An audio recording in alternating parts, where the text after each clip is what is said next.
everyone, and welcome back to ElChizzoReviews. Today we're looking at something very special. You see, a while back when I was forced to work with a low-quality camera, I decided to start reviewing gamepads, mostly because, even though I did grade them based on appearance, the most important thing about them was how they functioned and how comfortable they were. So I didn't really need high resolution to do that. One of the gamepads I reviewed was something called a Tier 1 FPS tournament pad. I'll leave a link to that in my description. I have it off to the side right here because it has a little add-on now that we'll come to shortly. Long story short, Cami Electronics and Plastics, the company that owns Tier 1, the company that makes the gamepad and a bunch of other stuff now, saw my review and asked me if I'd like to review something else. Naturally, I said yes, and they sent me not one, but 2 items. Despite the fact that these were sent to me for free, I'm going to do my best to remain unbiased in this review. Now, before we begin, they sent me some items that aren't exactly my usual fare. Therefore, I'll be using a simple pros and cons system to make this review smoother. Now that that's out of the way, let's start with the first item. Yeah, it's this thing again. Get out of here. Remember this thing? Notice anything different? You eagle-eyed viewers will notice the stop sign red thumbsticks. These are Tier 1 thumbstick gel caps, and they help you get, they're supposed to let you get more traction. Now let's start with the pros of this. Pro number 1. They're easy to get on. Just kind of turn them inside out and pop them over the stick. They fit great once they're on, and you don't have to fight too much. I had to take a minute to figure that out myself because, it was early in the morning and I had not had my coffee yet. On to the next pro, because there's not much more to say about that. They provide great grip. I tested these on a twin-stick shooter on my PC, and they felt really great. Geometry Wars Retro Evolved, in case anyone was curious. Even in the high-intensity parts of the game, I never felt like I was losing grip, which brings me to my next point. Minimal slippage. Sometimes you come across a stick cap that tends to spin or doesn't grip the stick very well. But aside from some light rotation, these things have a really firm grip. And what I mean by rotation is like, if you're playing really rough, sometimes they'll just kind of go cockeyed. But that's easily fixable. You can just rotate it back and it holds really well. Again, that's only if, having the whole thing, just slightly turned to the left like this home button bothers you. Which I've tried to fix that home button. It bugs me. Anyway, time for the last pro. They come in a pack of 4. A lot of the time you'll only be able to get a 2-pack with these caps, and that means that if you want to switch to your other controller because you're running out of battery on the one you've got or whatever, you can't use the controller with the caps anymore. So Tier 1 thought ahead and included an extra pair. That's it for the pros, so let's move on to the cons.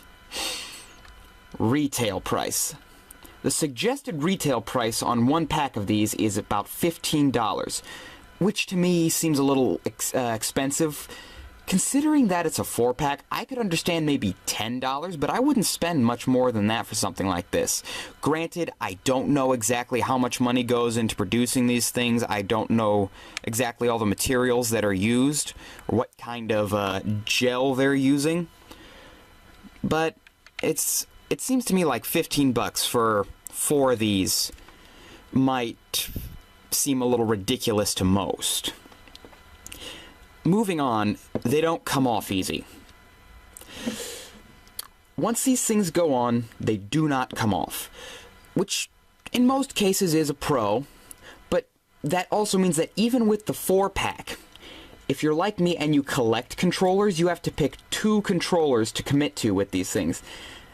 Yes, I'll admit that's a nitpick on my part, but I'd still like to put that out there. But given all that information, would I recommend these? Yes, if you have a little extra cash at the time, and you only have a few controllers, this will make the experience much more enjoyable for you. They work really well on the FPS tournament pad here, and they also fit PS4 and Xbox One controllers. Actually, I'd kind of like to see Tier 1 make controllers for PS4 and Xbox One. This is just a PS3 controller. Makes you wonder what kind of things they could come up with for the more modern consoles. Anyway, let's move on to our next item. Looks like something out of Avatar, doesn't it? This is the Tier 1 Tactical Communicator. Let me see if I can get all the important bits on screen here. It tangles when you're not looking.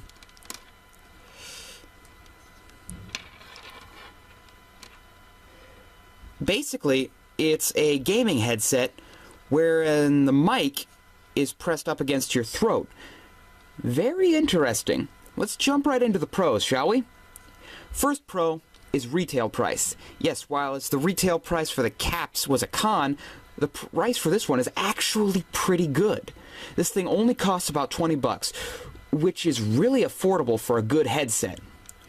You don't have to be shy about picking one up on the fly as an emergency replacement, or just because you needed a headset for whatever reason. You maybe haven't bought one yet, and you don't want to spend too much on your first one.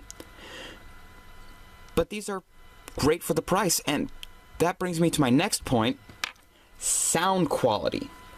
Because the microphone is right up against your throat, you're not breathing over it, so there's no hiss or pop when you're speaking.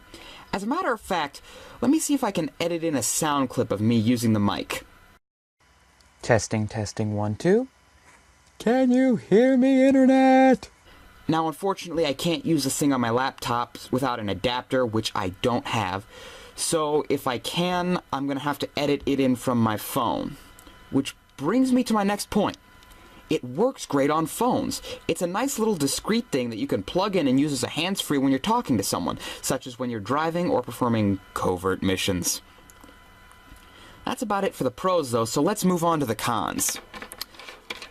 It only has one earpiece. With only one earbud, if you run the sounds from your games through the headset, it'll only come out mono in the one ear, and that tends to give me headaches after a while.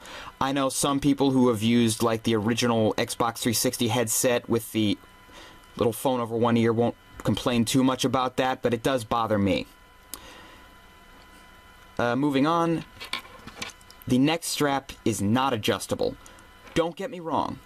It flexes to accommodate larger necks, but my neck is just a little bit slimmer than this mic was designed for, so I have to kind of press it against my throat when I talk.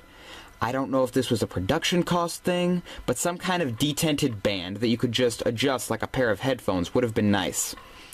That being said, would I recommend this? Once again, it's a resounding yes.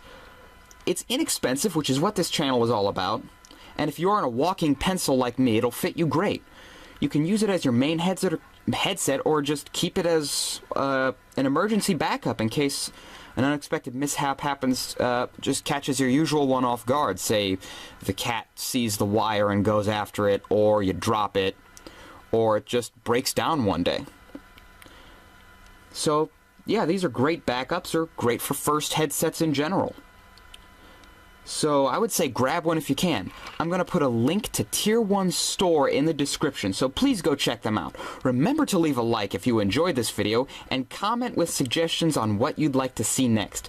Please share this video with a friend or a family member who might be interested in this stuff. Thank you so much for watching. This has been ElChizzoReviews, and I will see you later.